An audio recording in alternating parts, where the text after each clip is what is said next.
guys, we have dealt with this with the several sectors for the budget analysis aspect, and we are back with the second episode of our podcast, which was on the budget analysis, and we somehow stopped on the investment opportunities aspect of the budget last episode, and we made sure that we touched upon the several sectors which are being which was brought up by the government, and some of the areas are still left out, so we'll try to make it up we'll try to make it a full package for you so that you get to understand the whole aspect of it, and we can have a proper look out of the whole budget as we promised in the very beginning of our session, that will give you a whole lookout and in the most comfortable and in most understanding manner as you can get.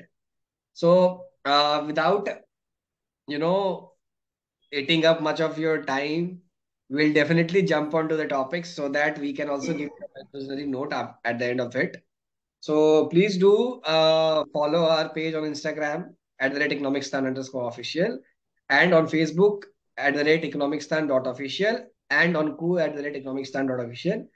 And we are also available on LinkedIn as well. You can search us in the by typing Economicstaan on the in the search bar, and the best way to look out for our content in the most in the most research and defined manner is the website, which is the economicstan.com, and you can also get the more detailed videos on YouTube, as we are doing this particular budget analysis session on YouTube as well.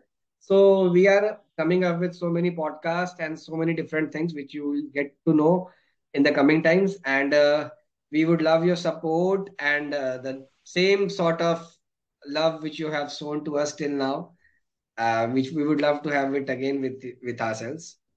So, guys, we can have the speaker for now. We can start this discussion. We can have this analysis going on. We'll continue from here. So, Nilamri, or I guess we are about to start from the taxation aspect of the budget, like what has been done for the taxation aspect of the individuals. So, let's start with it without having any further delay. Totally, Deansh. So, the previous session ended with discussing what are the investment opportunities that the budget holds us for now. So, I think again, when we talk about investment, it all sort of boils down to what income we are getting and how much of it are we able to invest, or what sort of investment opportunities we'll be seeking. So, with reference to the new tax regime, which is supposedly assumed to have increased the whole space of how middle class chooses to invest. I think a part of it is absolutely true because again, when the tax being levied on your income reduces, you have more space to either save or to either pitch into something, some sort of very productive investment. And this, I think, would sort of align with the opportunities that capex will be creating, and it also creates a crowding in effect, that is, private investments will be encouraged more as compared to the public. But also, Nirmala Sitharaman did mention in the budget that this year the revenue that they are estimated or assumed to collect from the direct taxable sources, one of which is the income tax, would be much lesser as compared to the last time because of the new tax regime. So, this again sort of puts in a tricky situation given how they are aiming to reduce the fiscal deficit from 5.9% in the last year to 4.5.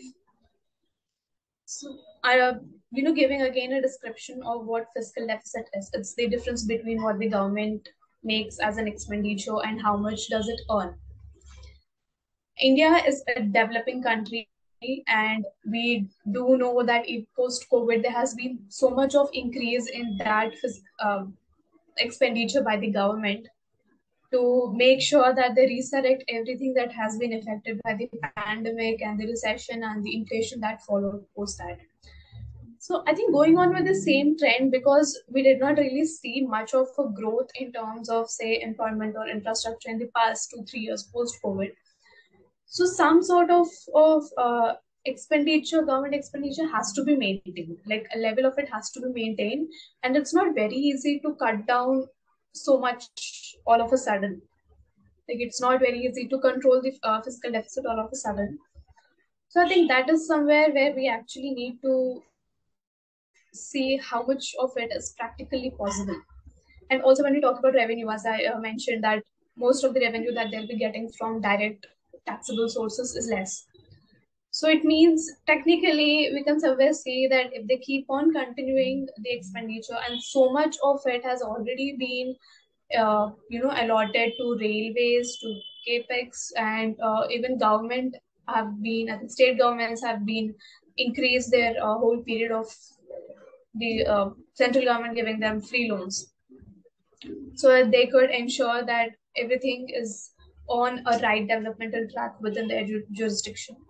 So when so much of expenditure is already allotted to so many sectors, it's somewhere doesn't fall on the same page. Like because your expenditure is also more, and at the same time you're also aiming to reduce the fiscal deficit, which sounds too ambitious. So I think that is somewhere where we actually need to look on how much uh, in real can we expect all of this happening, because you cannot really cut down on expenditure.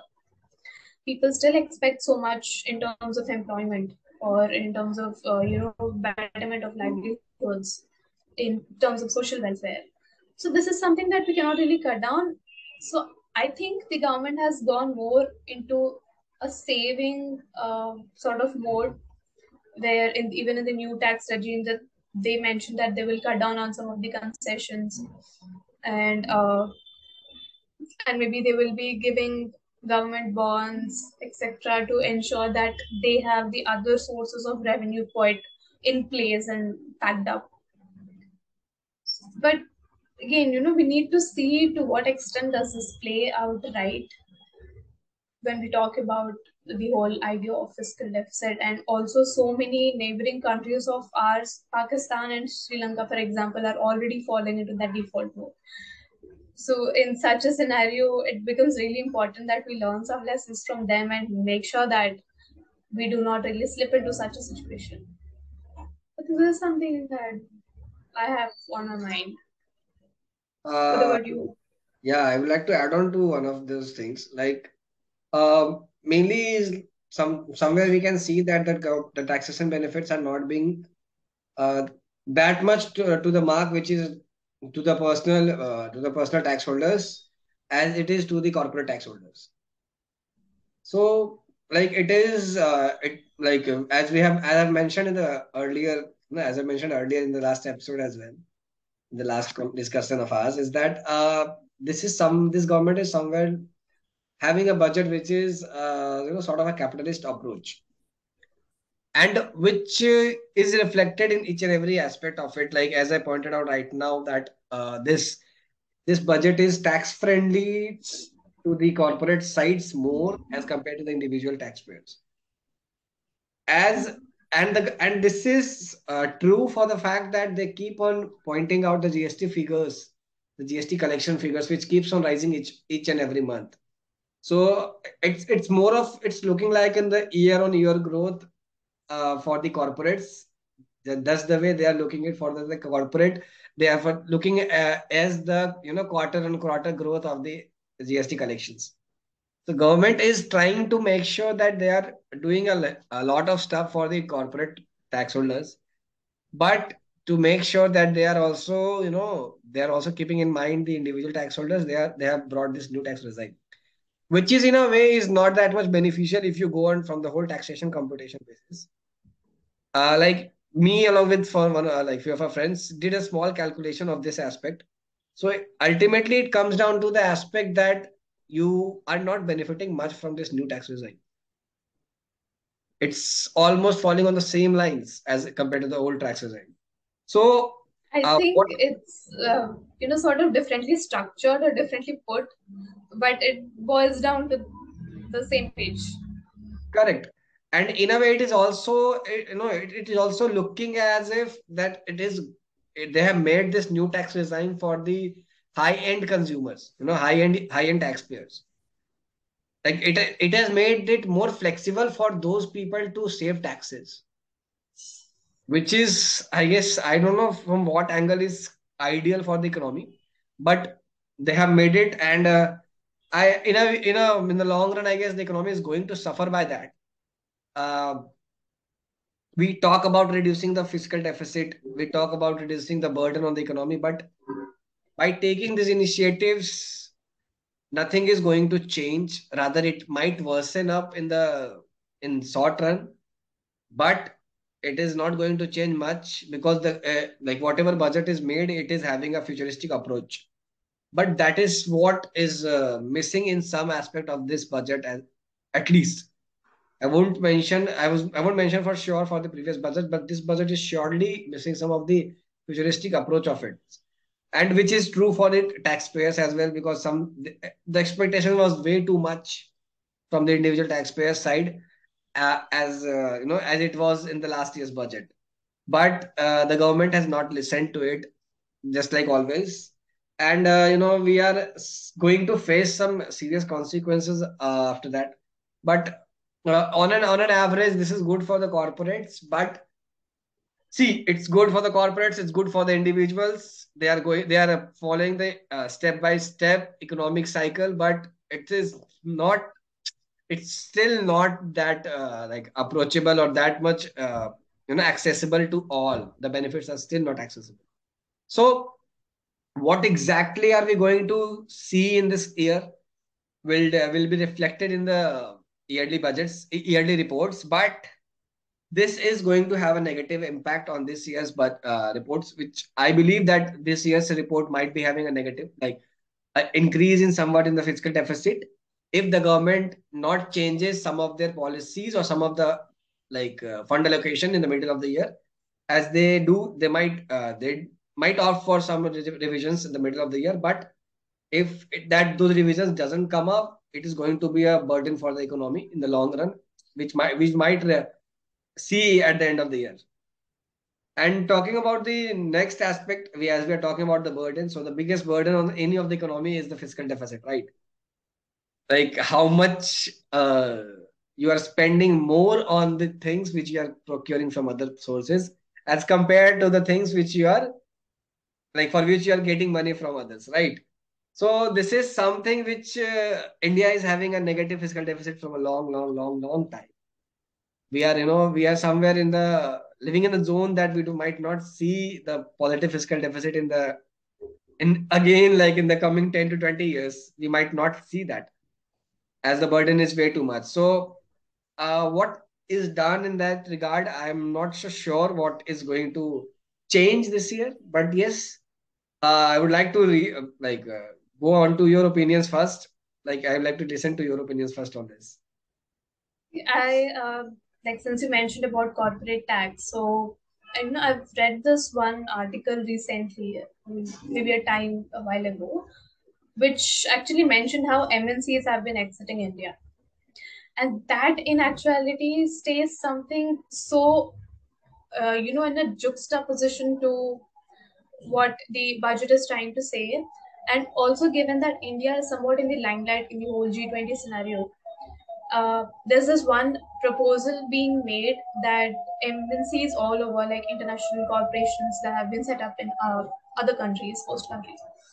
So they, it's important for the country to ensure that corporate tax on them is brought down to as much level as possible, and the I think they quoted it somewhere to be 15%, like the tax rate on MNCs.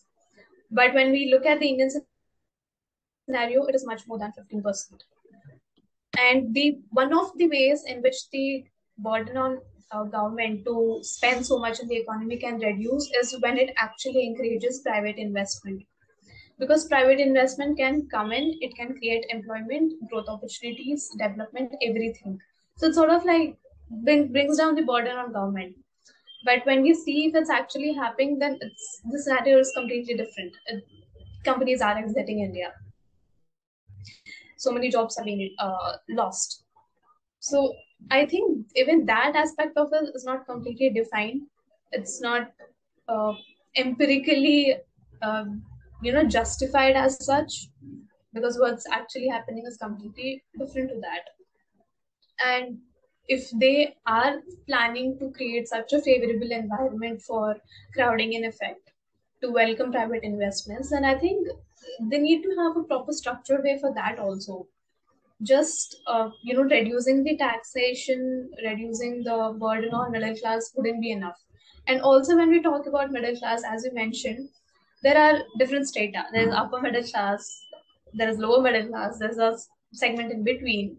So it's affecting only the not affecting only the upper middle class. They are the ones who are getting most of the benefits out of the new tax regime as compared to the old. So it's not entirely that whole of the middle class is put in a favorable situation. So tax rates, yeah, they have been tweaked, but I would say maybe not in a very favorable way as they assumed it would be. So this was something I have to say. So, what is happening is we can see that the approach here is very, it is not having a clear direction. As I can say that this is not having a clear direction. We are not having a clear approach of it.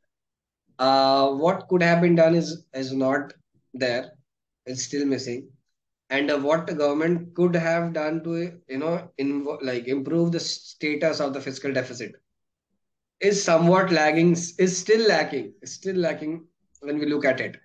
And what you look at it from the perspective that they're trying to bring in more FIIs, they're trying to bring in more MNCs to India. But what is happening? Like you're giving them benefits, you're giving all sorts of tax benefits, establishment benefits, you're giving them all sorts of benefits.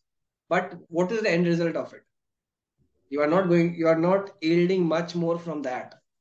And when there's a situation, and it is the it is the harsh reality that whenever there's a situation of recession, the companies will cut off jobs, the companies will cut off locations, their branch locations, their everything will be cut short to ensure that their costs are maintained.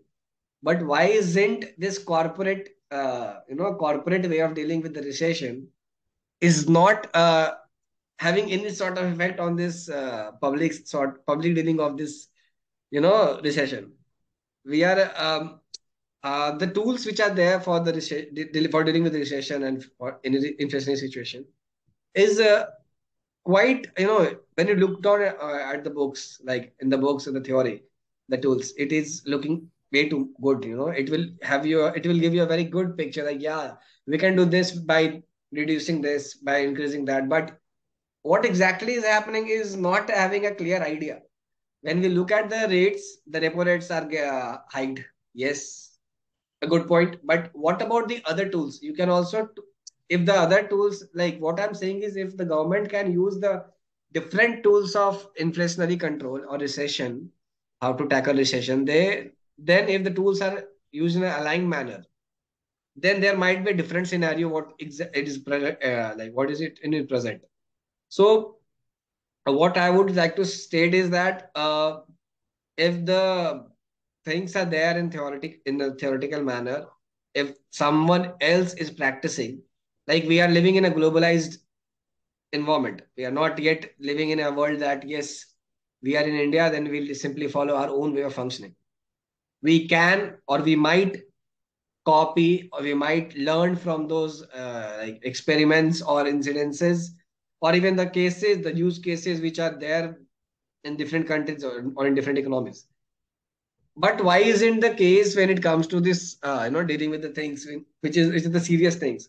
We tend to incorporate the Western culture in different stuff. We tend to bring in different sorts of approaches to our living styles. The government keeps on telling us that this, you see, you have to maintain cleanliness and all those things. See, this is a serious scenario, but why was this hyped way too much in the very beginning, and now it is not in the now when you can see that almost all the economies in the world are contributing so much to the green economy, right?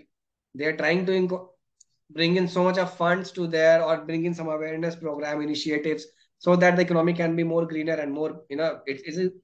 It is developing in a sustained manner. But when you look down to our economy, we are very sad to say, but we are having a situation where when we are not at all working in a sustainable manner.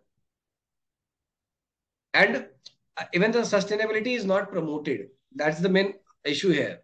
Like when you look down to the UN development goals, sustainable development goals, it is very difficult to figure out that which development goal is incorporated in which city. Yeah, we can have this in one city, two cities, three cities, but what about the whole state? It is not even there in a single state. So, you look at it from the micro level, it is very difficult to, if we go at this pace. So, I guess for our GDP to be like, not for our GDP, for our fiscal deficit to be in the fiscal, out of this fiscal deficit zone, I guess we might have to wait till 2050, 2030 or 50. We keep on boasting that it will become a 5 trillion economy, 10 trillion economy. But yeah, all these figures will be very difficult to digest if you are not having a positive fiscal deficit. You know, it is a like if there is a not negative sign in the fiscal deficit, we have a benefit. We have more income as compared to the expenditure. We have more revenue. It is very difficult to digest. It's moreover like a loss-making company, right? A company which is having a valuation of $800 million, but it is running in losses. We have several examples, but still we are not, we keep on promoting companies where we are not learning from the practices of it. So I don't know what is going to happen in the next year's budget, because I'm very, after looking at this year's budget, I'm very intrigued and very eager to know about what is going to come in the next year's budget. Because the next year Okay. we are having elections, and Yes. this year's budget had nothing. If you talk it from a layman point of view, this year's budget had nothing. So is it that from a nothing to everything budget, which might be coming in 2025, 24, 25? Or is it going to be from nothing to a election friendly budget, or from nothing to a small growth? We have several scales of it, but it is very difficult to figure out that what exactly is going to be there. Right? What's your take on that? Like, what's your, uh, I guess we have mostly See, covered the areas, but what's your take on the layman approach of it? I think to conclude, I would define the budget as being more real. I'm sorry, I mean, more growth oriented, but not development oriented. There's a difference between both. Real is when I mean, sorry, growth is when you reflect only in terms of figures. You show them that your GDP has boosted to so much levels. Your expenditure is so much. People are happy. The economy is happening. Everything. But when you actually, again, as you said, you read in between the lines, the quality of life may not have been improved. The employment rate may not have been improved. The taking in of labor force might not have been improved. So there's so much more to it than just boosting your GDP. And again, we know GDP is not a very perfect figure of how you measure the progress of an economy. So I would define more like the You know, it, budget being. it is very surprising to know it. The GDP figure is a very low, very, very, we have three more levels to reach out to the exact factor which determines a nation's more strength. But we keep on talking about GDP. Why is it? GDP. It has become a trend in this, after 2014, that we keep on talking about the increase in GDP is going to benefit the economy. It is not at all true from several aspects. It is more of it like, Exactly. it's the gross profit aspect of the company's profit and loss profit and loss statement, right? It's the most. Yes. Yes. We have a lot of things after that to come down to the main figure, which is Definitely. literally the beneficial figure for us. So Because I think it just makes more sense to define the budget as being only growth oriented and maybe not. even moving towards some sort of development, because I cannot really assume any real development taking place when things have just been announced and no particular or defined path has been defined. Like, how are they going to achieve it? What is the actionable plan? As stakeholders, we do need to know. I mean, that is the whole point of budget. That is the whole point of the government being transparent, that you tell us what you're going to do. That's why this particular Indian government doesn't stop us from asking questions. They are constantly giving us so many opportunities to ask questions from the very beginning. Even when all the policy implementations gives us that, but yes, we won't go there. But yeah, all the policy implementations does give us an opportunity to ask several questions. And in fact, for this budget as well, we can figure out there are so many questions, specifically for the harsh part of this budget is that this time the corporates are also having questions, not only the general public. So Yes. uh, it is when you look at it from the year-on-year growth, like year-on-year developments in the budget, it is somehow looking like the degradation aspect of it.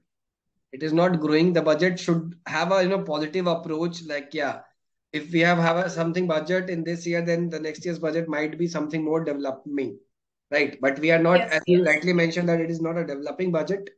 It is more of a growing, growth oriented budget.